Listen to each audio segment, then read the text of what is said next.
Audio desync in Apex Legends can be frustrating, but there are several quick fixes you can try to resolve the issue. Follow these steps to help restore proper audio synchronization in a game. Step 1. Check audio settings.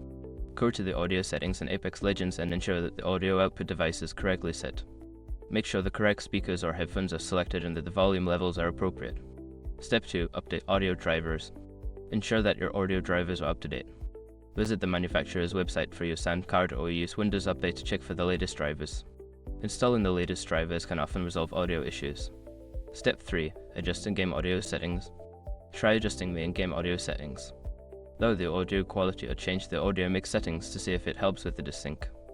Sometimes certain settings can cause lag in audio playback. Step 4. Restart the game. If the audio desync persists, try restarting Apex Legends. Close the game completely and relaunch it. This can clear temporary glitches and restore audio synchronization. Step 5. Verify game files.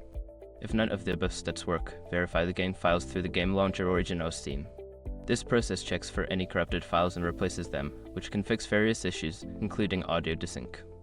By following these steps, you should be able to resolve audio desync issues in Apex Legends. If problems continue, consider reaching out to support forums or the game's customer service for further assistance.